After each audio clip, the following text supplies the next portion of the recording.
Salve pessoal, sejam bem-vindos a mais um Pod Raiz. Eu sou Leonardo Goltara. Hoje nós vamos falar sobre acesso central, acesso venoso profundo. E para participar desse episódio comigo, sempre ela, a única, doutora Luísa Brown. Bem-vinda, Lu. Obrigada, Léo. Vamos aí falar de acesso profundo, né? Vamos falar de acesso profundo, procedimento corriqueiro.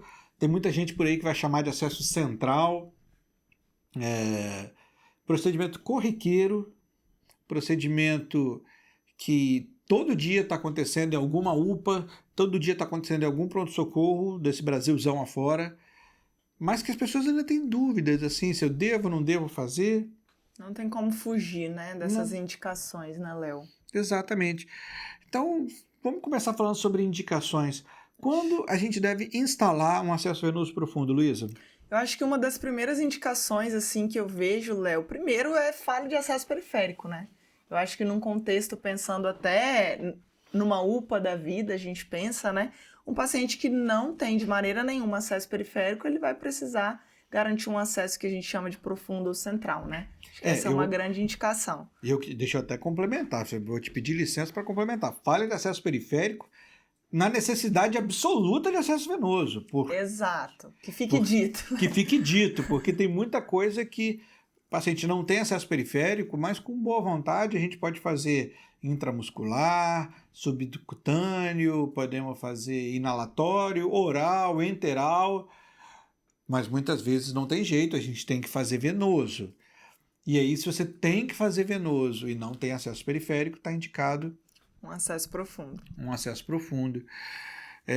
Mas essa não é a única indicação, né, Lu? A gente tem outras.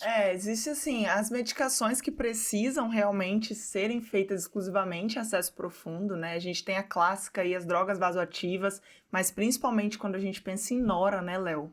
A nora, sim, precisa ser feita em um acesso profundo. Mas, Luiz, a gente falou em outros episódios aqui que podia começar a nora na periférica. Então, né, Léo, poder, a gente sempre fala isso, né? Não existe receita de bolo aqui. A gente pode começar num contexto ali urgente, emergente desse paciente, mas o ideal é que, e eu não falo isso nem muito em horas, né? Até tantas horas para ficar com nora periférica. Eu falo assim, o mais precocemente possível, quando você conseguir funcionar um acesso profundo. Se você, obviamente, tiver este kit, né? Tiver acesso a esses materiais no local onde você trabalha, pegue o quanto antes. Isso. Perfeito. Pode começar a nora na periférica, Goltara? Pode. Deve manter a nora na periférica? Não deve. Por quanto tempo? Por quanto tempo? Para de show que você não é Paquita. 2 horas, 3 horas. Para. Você vai manter a nora na periférica o tempo mínimo necessário para você obter um acesso profundo. Pode ser 5 minutos, pode ser meia hora, pode ser 1 hora, pode ser 4 horas, pode ser até transferência, se você não tiver condição de fazer uma profunda.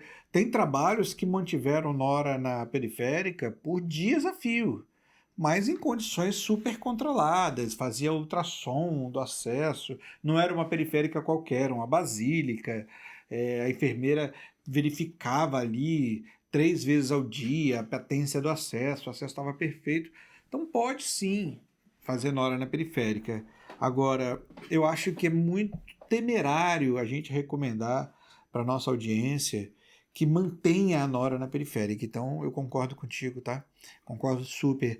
Nora, dopa, vasopressina, adrenalina e bomba de infusão são medicações que devem partir sim para um acesso central, para um acesso profundo, porque o risco é muito grande. Assim como qualquer medicação que seja hiperosmolar, né? Sim.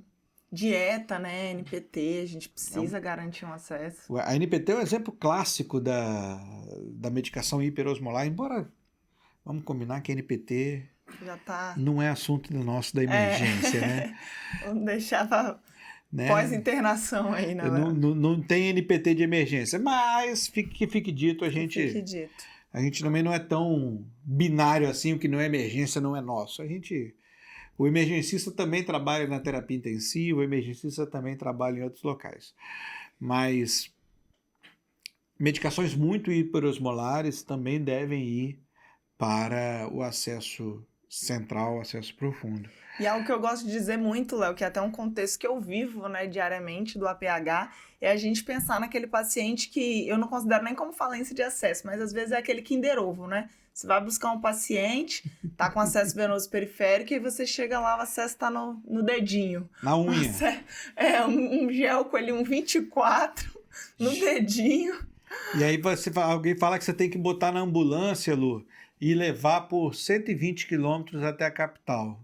Pois é, não é um contexto muito comum que a gente vive aqui, pensando em centro, Vitória, tá? Mas não seria uma indicação que a gente não precisaria estar falando aqui, porque pode ser uma indicação de acesso profundo eu precisar puncionar esse paciente para um transporte seguro. A gente tem até nosso episódio de transporte seguro, já está no ar. Mas é isso, né? Não dá para transportar o paciente com a veia no leito ungueal. Ainda mais um paciente num contexto instável, um paciente dependendo de droga vasoativa, e às vezes é realmente um paciente de difícil acesso, é um polipuncionado, um doente renal crônico, e aí você se vê naquela iminência ali de transporte, mas ao mesmo tempo precisando garantir primeiramente a segurança não só do paciente, mas da sua equipe, né? Nesse transporte. Verdade. Então, a garantia de um transporte seguro pode ser uma indicação precisa para um acesso profundo. Tem outro também que está em desuso, confesso, mas os mais velhos vão lembrar, e embora em desuso, ainda existe, ainda pode ser feito, principalmente em locais, em centros que não têm acesso a coisas melhores, que é fazer um acesso venoso profundo para você poder coletar sangue profundo e fazer algumas medidas, como saturação venosa de oxigênio, gap de CO2. Isso tudo é possível que você faça um acesso central. É uma indicação cada vez menos comum você fazer um acesso central para medir a saturação lá da veia cava. E com isso você tentar guiar a ressuscitação volêmica no paciente com sepsis. Mas não deixe de ser uma indicação. Então, falência de acesso é uma indicação, medicações de uso exclusivo profundo é outra indicação, necessidade de transporte seguro é outra indicação, e eventualmente para coletar sangue pode ser uma outra indicação. Como é que é a maneira correta de instalar um acesso profundo hoje, Lu? Então, Léo, hoje assim a gente não pode esquecer de uma ferramenta que está cada vez mais disponível, né? E a gente precisa frisar isso. Hoje aqui no contexto de Vitória, a gente tem o ultrassom, tá? A gente tem ultrassom no principal hospital que a gente trabalha. Infelizmente, ele ainda não fica na sala vermelha, mas ele é disponível no hospital, tá?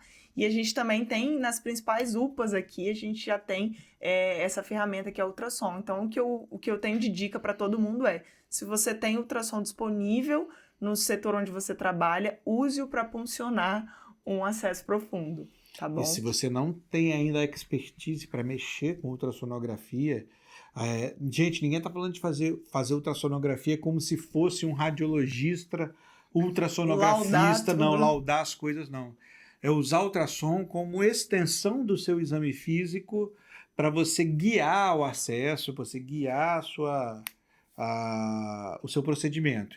Isso é uma curva de aprendizagem relativamente rápida e que precisa ser feito, em dúvida nenhuma disso, guiado por ultrassom. Aliás, parafraseando alguns colegas advogados, hoje em dia a gente pode dizer que fazer um acesso venoso central, um acesso venoso profundo, às cegas, baseado apenas em marcos anatômicos, sem ser guiado por ultrassom, não se justifica mais. É má prática médica, a não ser que você vá lá no prontuário e escreva: não tem ultrassom disponível no serviço, logo vou fazer como os incas e os maias faziam, baseado em anatomia, trígono, médio trígono, pega aqui a subclávia, vê o ponto de inserção e guia pela fúrcula e etc, etc.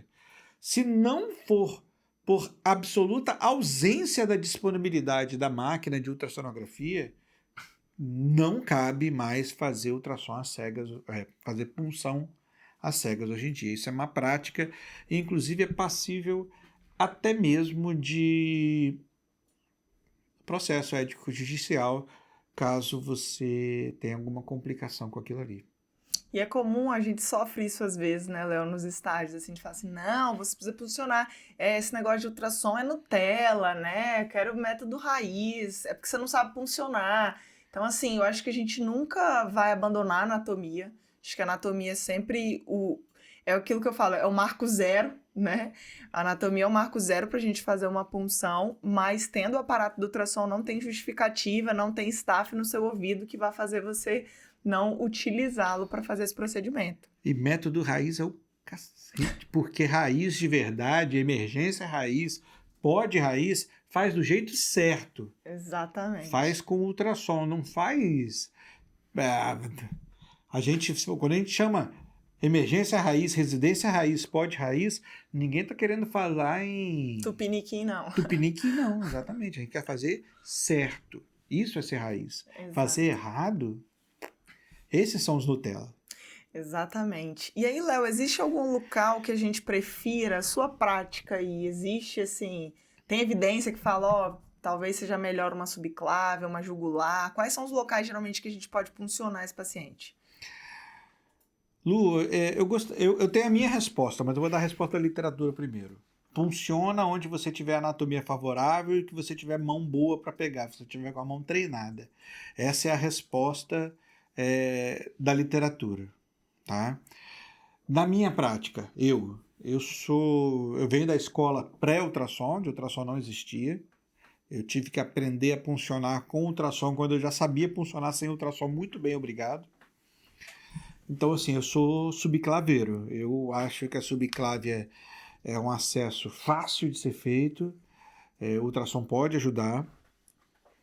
Pode não, o ultrassom ajuda.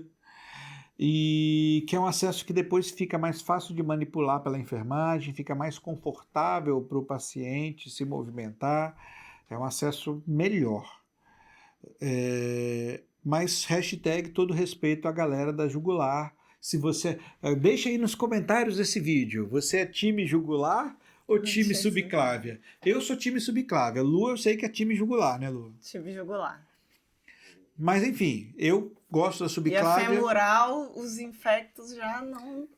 A femoral é a última opção, né? A última opção. Então, respondendo a sua pergunta, na minha opinião, na literatura, vá onde tiver anatomia mais favorável e aonde você tiver mão. Se você tiver mão em tudo, a anatomia não tiver nenhuma especificidade para te levar a nenhum lugar, vou te dar a minha resposta. Eu vou na subclávia primeiro, depois na jugular, por fim, para femoral. Isso para acessos de medicação. Para Shiley é diferente, você sabe disso. Para Shiley eu gosto de falar que a gente tem uma regrinha assim, né? Eu falo que é o U do Shiley. Mas geralmente a gente tem como preferência primária, né, a veia jugular interna direita, porque anatomicamente facilita, e pensar que o Shiley não é qualquer cateterzinho, né? É um trem meio absurdo, assim. Então, a gente dá preferência para a veia jugular interna direita, depois a gente opta pelas femorais, então a gente vai direita, a gente vai femoral esquerda, e por fim, a gente tem a jugular esquerda como ali quarta opção, tá? E se nenhuma delas tiver, eu voto assim... Chamo vascular. Em caso de morte, se não tiver nada para fazer, não tem vascular, não tem nenhum dos 4 acessíveis sítios do U, né? Jugular interna direita, femoral esquerda, jugular interna esquerda. Não tem vascular, não tem nada. Vai morrer, em último caso, tentar na subclávia com Shiley, porque o índice de estenose e de trombose subclávia com catéter de Shiley, gente, é o catéter de diálise, para quem não está acostumado, tá? Catéter de diálise... Muito mais calibroso. Na catéter de diálise na subclávia não dá bom. Então eu adoro subclávia, catéter para medicação. Catéter de diálise não dá bom. E aí a gente evita. E coisas pra gente não esquecer, né, Léo? Pelo amor de Deus, faz a merda do raio-x depois que funcionar. Não interessa se veio fácil, se veio difícil, se a anatomia... já checou com ultrassom. Não interessa. Exatamente, gente. Olha, o ultrassom é lindo, faz parte do exame físico. Longe de mim, longe de Luísa, falar contra o ultrassom. Isso aqui é um blog, um podcast de emergencistas. O ultrassom é vida. Só lembre que ultrassom e raio-x não são excludentes. Não é porque você fez o ultrassom que você está proibido de fazer o raio-x. Não é porque você fez o raio-x que você está proibido de fazer o ultrassom. Você pode ter as duas ferramentas. Faz a merda do raio-x também. Depois confere o acesso, confere a posição das coisas. São métodos suplementares, complementares. Eles vão juntos. E não esquece, você fez o acesso profundo, você está lá instalando, faz o curativo, você está todo asséptico. Eu vejo gente que está todo asséptico, fez lá o acesso, todo paramentado. Acesso venoso profundo, pessoal, tem que ser feito paramentado da cabeça aos pés. Touca, máscara, luva, capote estéreo, tudo estéreo. Está todo estéreo, tudo lindo, maravilhoso. Aí, quando ele termina de funcionar, ele sai e deixa o enfermeiro, que é um maravilhoso profissional, não estou falando de mim, nada disso, mas que não está tão paramentado quanto você, fazer o curativo. Faz a merda do curativo você também. Você já está ali, né? fixa o catéter. Fixa o catéter bem importante. fixado.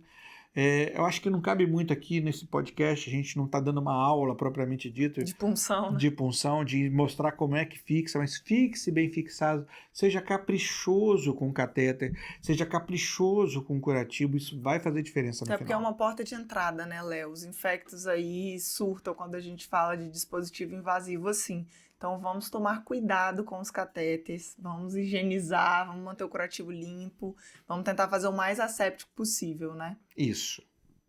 Eu acho que é isso, né, Léo? É isso, Lu. Acho que de acesso profundo é isso. Quem tiver mais dúvidas... @doutora Luísa Brown, @emergência raiz. Eu quero aprofundar no assunto.